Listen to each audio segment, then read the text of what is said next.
तो देखिए, जो बीजेपी ने टिकटों की लिस्ट जारी की है उनमें अहम नाम हम आपको बता रहे हैं। 8 कैंडिडेट्स की लिस्ट जारी की गई है और किन किन सीटों से किन किन प्रत्याशियों को बीजेपी ने उतारा वो हम आपको बता रहे हैं।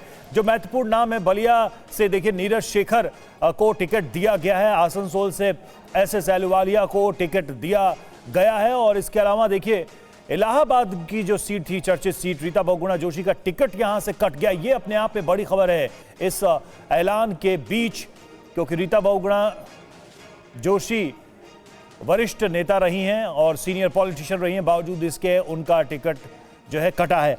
आनंद प्रकाश पांडे हमारे साथ इस वक्त जुड़ा हुआ। आनंद, अगर देखा जाए रीता बहुगुणा का आप जिक्र कर रहे थे और स्थानीय स्तर पर विरोध हो रहा था, बावजूद इसके कि काफी सीनियर एक्सपीरियंस लीडर रही हैं वो, लेकिन उनको कंसीडर नहीं किया गया। क्या सिर्फ और सिर्फ जो स्थानीय कार्यकर्ता हैं उनका ही विरोध इसके पीछे का कारण रहा है?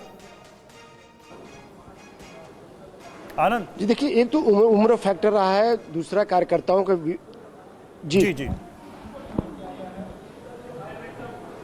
एक तो स्थानीय स्तर पर उनके कार्यकर्ताओं की तरफ से विरोध था कि पूरा समय उनको नहीं दे पा रही थी और 2-3 जगह उनका विरोध भी हुआ था। इसके अलावा एक उम्र भी फैक्टर, और तीसरी बड़ी बात है कि जो विकास करना चाहिए वो विकास नहीं कर पाई। उसके पीछे एक वजह ये बताई जा रही थी कि जो सांसद की जो निधि होती है, उनकी जो सांसद निधि थी बतौर सांसद निधि, उसमें से भी आधे से ज़्यादा पैसा जो आवंटित होता है वो बचा ही रह गया था, वो यूज नहीं कर पाई थी। तो ऐसे कई फैक्टर्स थे। जब बीजेपी ने जो सर्वे कराया उसमें तमाम फैक्टर्स जो सामने है उसमें ये 3-4 बातें अहम थी। एक तो उनको एक्टिव नहीं बताया गया, कार्यकर्ताओं ने उनको लेकर नाराजगी जताई, और तीसरी बात यह कि जो विकास के जो काम होने चाहिए थे वो विकास के काम नहीं कर पाए। उसके पीछे एक वजह बताई गई कि वो अपने फंड का इस्तेमाल ही नहीं कर पाए जो बतौर सांसद निधि उनको मिलती है। तो ये कई फैक्टर्स रहे और बीजेपी को लगा कि अगर उनकी जगह किसी युवा चेहरे को टिकट दिया जाता है तो बेहतर होगा। ब्राह्मण्स को रिपीट किया है वहां से, लेकिन चेहरा बदल दिया है। बीजेपी को लगता है कि अब जो उनकी सीट है फिर से इस बार वो सीट बरकरार रहेगी, और यही जो बीजेपी ने जितनी भी सीटें होल्ड की हैं, आपको हम बता दें कि बीजेपी लगातार उन सीटों पर लगातार सर्वे करा रही है, और यही वजह है कि उस सर्वे का नतीजा है कि बीजेपी 8, 9, 10 सीटें जो ऐसे जारी कर रही है। अभी भी कई सीटें बीजेपी की लगभग मुझे लग रहा है 15 से 20 सीटें बीजेपी की बची हुई है। वो ऐसी सीटें हैं जो फंसी हुई है और बीजेपी को लगता है कि वहां पर उम्मीदवार चेंज करने की जरूरत है कि नहीं। उसको लेकर बीजेपी अपने कार्यकर्ताओं का फीडबैक ले रही है, संगठन का फीडबैक ले रही है, स्थानीय संघ के जो नेता है उनका फीडबैक ले रही है, और बीजेपी की जो सर्वे है वो लगातार उन सीटों पर चल रहे हैं। क्योंकि 400 पार का जो बीजेपी ने नारा दिया है, 370 पार बीजेपी के दिया गया, बीजेपी उसको हर हाल में पूरा करना चाहती है और ऐसा कोई कदम नहीं उठाना चाहती कि जो मैनपुरी की सीट बहुत कार्यकर्ता या फिर जनता विरोध करे। मैनपुरी की सीट बहुत दिलचस्प है और उसको लेकर भी बीजेपी ने ऐलान कर दिया, जयवीर सिंह ठाकुर को उतारा है। तो ये मुकाबला कैसा नजर आ रहा है? ये नाम अपने आप में डिंपल यादव के सामने, क्योंकि डिंपल यादव का मतलब ये है एक स्टार चेहरा है समाजवादी पार्टी। जी बिल्कुल, जयवीर सिंह ठाकुर प्रदेश में मंत्री रह चुके हैं और ये वहाँ पे काफ़ी एक्टिव बताए जाते हैं, और यही वजह है कि डिंपल यादव को अगर आपको टक्कर देनी है तो आपको वहाँ पे एक कद वाला नेता चाहिए, और यही वजह है कि इनका नाम लगभग 3-4 दिन पहले ही बीजेपी की तरफ से तय कर दिया गया था। ये तय था कि, और आज सुबह हमने खबर भी दिखाई थी कि बीजेपी उनको वहाँ से चुनाव मैदान में उतारेगी, और बीजेपी ने एक डिंपल यादव के सामने एक ऐसा चेहरा दिया है कि जो उनको न सिर्फ टक्कर देते हुए दिखेगा बल्कि जमीन पर भी उसका असर होगा। और बीजेपी को लगता है कि अगर मजबूती से वहां पे लड़ा गया तो डिंपल यादव को हराया जा सकता है, और यही वजह बीजेपी किसी को भी, कोई भी बड़ा विपक्षी चेहरा हो, किसी भी कद का हो, उसको वॉकओवर देना नहीं चाहती, और यही वजह जितने बड़े चेहरे हैं विपक्ष के, बीजेपी उनके खिलाफ अपने मजबूत चेहरों को उतार रही है मैदान में। जी आनंद, एक और सीट है आसनसोल की सीट, काफी चर्चा में रही थी क्योंकि यहाँ पर भोजपुरी सिंगर पवन सिंह को टिकट दिया गया था। हालांकि बाद में उन्होंने यहाँ से चुनाव लड़ने के लिए मना कर दिया। अब जो उम्मीदवार का नाम सामने आ रहा है, एस अहलूवालिया इनका नाम बताया जा रहा है, इनके बारे में क्या जानकारी है? एस अहलूवालिया जी बिल्कुल, एस अहलूवालिया जो है वहाँ पे आपको शत्रुघ्न सिन्हा को टक्कर देते हुए नजर आएंगे। जैसा कि आपने बताया कि पवन सिंह को वहाँ से टिकट दिया गया था, लेकिन पवन सिंह के जो पुराने कुछ गानों के जो वीडियो थे जिसमें ये कहा गया था कि कुछ आपत्तिजनक उन्होंने गाने बनाए, खासतौर से बंगाल की जो महिलाएं हैं उनको लेकर, तो स्थानीय जो बीजेपी की यूनिट थी, पश्चिम बंगाल इकाई थी, उन्होंने विरोध किया था और कहा था कि जहाँ एक तरफ हम संदेश खाली के मुद्दे को पूरे देश भर में उठा रहे हैं, उस मुद्दे की हवा निकल जाएगी अगर हम पवन सिंह को यहाँ से टिकट बरकरार रखते हैं। तो जिसके बाद पवन सिंह को यहाँ पे बुलाया गया, उनकी मुलाकात हुई जेपी नड्डा से, उन्होंने अपना टिकट वापस किया। लेकिन खास बात यह है कि जो जिनको टिकट दिया गया है, एस अहलूवालिया, ये केंद्रीय मंत्री रहे हैं, दार्जिलिंग से भी ये सांसद रह चुके हैं, और ये बिहार में पले बड़े हैं, बहुत अच्छी ये न सिर्फ भोजपुरी बोलते हैं बल्कि इनको स्थानीय जो ज्ञान है, वहाँ के जो रीति रिवाज है, ये बिहार में इनकी पढ़ाई हुई है। तो और यही वजह है कि वहाँ पे आसनसोल की जो कॉन्स्टिट्यूंसी है वहाँ पे ज़्यादातर जो है पूर्वांचल के हों, बिहार के हों या फिर भोजपुरी स्पीकिंग जो वहाँ पे वोटर्स बहुत ज़्यादा है। तो ऐसे में बीजेपी ने जो वहाँ जो सर्वे किया, जो कैलकुलेट किया, तो बीजेपी को लगा कि अगर अहलुवालिया को आप वहाँ से टिकट बिल्कुल आनंद, अभी तक जो आपने जानकारी दी है उसमें एक बड़ी बात निकलकर सामने आ रही है। बीजेपी ने 9 नामों की सूची जारी की है, यानी 10वीं लिस्ट जो है उसमें 9 कैंडिडेट्स के नाम हैं और 4 लोगों के टिकट कटे हैं, 4 सिटिंग एमपीज के टिकट कटे हैं। फूलपुर से केसरी देवी पटेल का टिकट कटा है, इलाहाबाद से रीता बहुगुणा जोशी का टिकट कटा है, बलिया से वीरेंद्र सिंह मस्त का टिकट कटा है और चंडीगढ़ से किरण खेर का टिकट कटा है।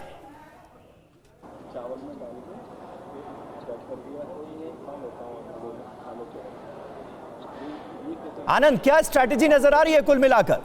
और खास करके अगर हम यूपी की बात करें, एक अहम सीट गाजीपुर की, पारसनाथ रॉय को यहां से चुनावी मैदान में उतारा गया है, यानी अफजाल अंसारी का सामना पारसनाथ रॉय से होगा।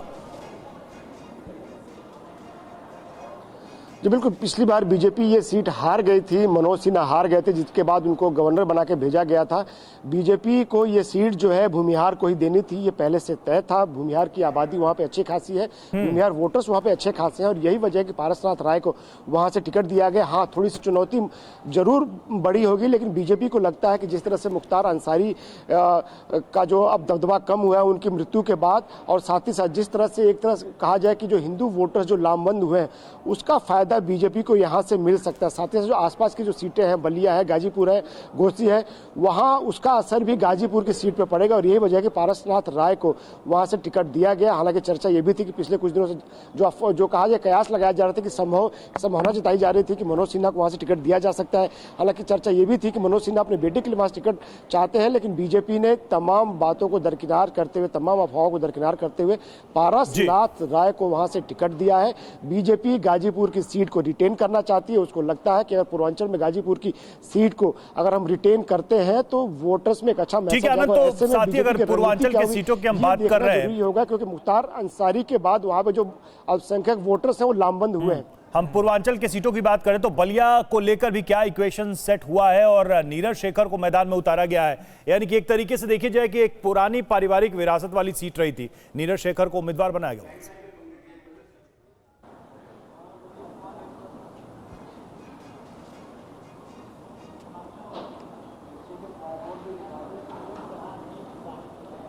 आनंद, क्या आप सुन पा रहे हैं?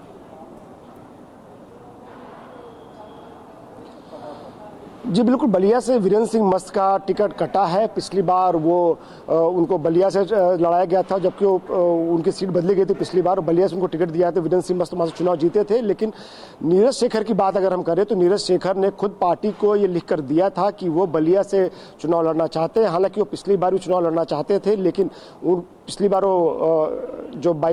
उसमें उनको कंसिडर नहीं किया गया था। अखिलेश यादव ने भी उनको टिकट नहीं दिया था पिछली बार, जिसके बाद वो नाराज होकर बीजेपी में आ गए थे। और इस बार उन्होंने पार्टी को बकायदा बता दिया था, जेपी नड्डा को लिखकर उन्होंने बताया था कि बलिया की सीट उनकी परंपरागत सीट रही है, उनके पिताजी वहां चुनाव लड़ते रहे। तो ऐसे में अगर उनको टिकट दिया जाता है तो वो ये सीट बीजेपी को जीतकर उस बीजेपी की झोली में डालेंगे। और यही वजह है कि वीरेंद्र सिंह मस्त का टिकट काटकर इस बार नीरज शेखर को बिल्कुल आनंद बने रहे आप हमारे साथ। हमारे एक और सहयोगी पंकज झा भी जुड़ रहे हैं हमारे साथ, हमारे रोविंग एडिटर। पंकज, खास करके गाजीपुर की जो सीट है वो ज्यादा ही सुर्खियों में है। मुख्तार अंसारी की मौत के बाद यहां पर किस तरह के समीकरण बदले हैं, क्योंकि अफजाल अंसारी का सामना अब इस सीट पर पारसनाथ रॉय से होगा।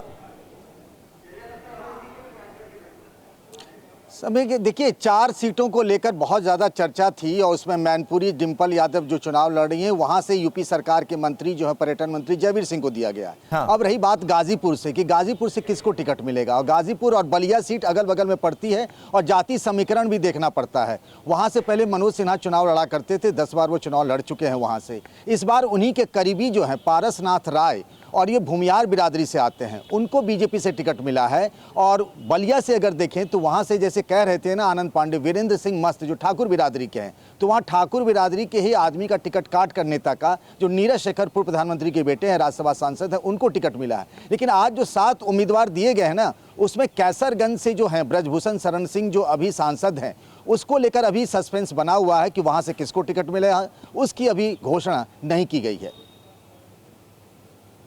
बिल्कुल। और मैनपुरी को लेकर भी बहुत सारी चीजें कही जा रही थी, लेकिन सवाल यही है कि मैनपुरी तो बहुत ही सुरक्षित सीट रही है समाजवादी पार्टी की, तो ऐसे में क्या बीजेपी के लिए वो बड़ी चुनौती रहेगी? क्योंकि अगर देखा जाए तो मुलायम सिंह यादव के परिवार की विरासत और फिर उनकी बहू मैदान में है वहां पर।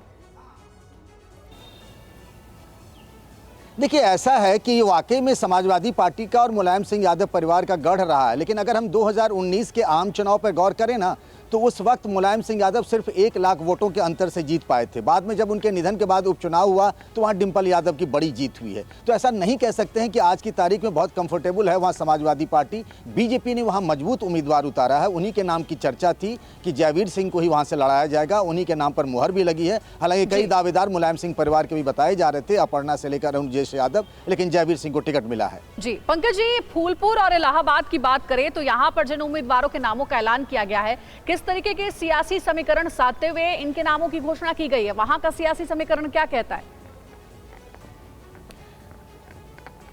देखिए, दोनों ही जगहों पर यह था कि जिस बिरादरी के लोग हैं उनका टिकट कटा है, लेकिन उसी बिरादरी के नेता को टिकट मिला है। अब देखिए, जो इलाहाबाद का जो है, प्रयागराज का जो मामला है, वहां से रीता बहुगुणा जोशी थी, और जैसे उनके बेटे मयंक जोशी पिछली बार विधानसभा चुनाव के समय में समाजवादी पार्टी चले गए थे, तभी से ये बात साफ होने लगी थी कि रीता बहुगुणा जोशी का टिकट कट सकता है। उनके बदले जिनको टिकट मिला है वो नीरज त्रिपाठी, वो आपको बताऊं कि यूपी विधानसभा के अध्यक्ष रहे और बंगाल के गवर्नर रहे केसरीनाथ त्रिपाठी के बेटे हैं। यानी ब्राह्मण के बदले में दूसरे ब्राह्मण नेता को टिकट मिला है। वैसे ही फूलपुर, जहां से केसरी पटेल जो वहां से थी सांसद, वो कुर्मी बिरादरी के, पटेल बिरादरी के, उनके बदले में प्रवीण सिंह पटेल को मिला है, जो वहां से विधायक हैं बीजेपी के, इससे पहले बीएसपी के भी विधायक रहे, तो उनको टिकट मिला। यानी सामाजिक समीकरण वैसे ही बनाया रखा गया है, सिर्फ चेहरे बदल दिए गए हैं।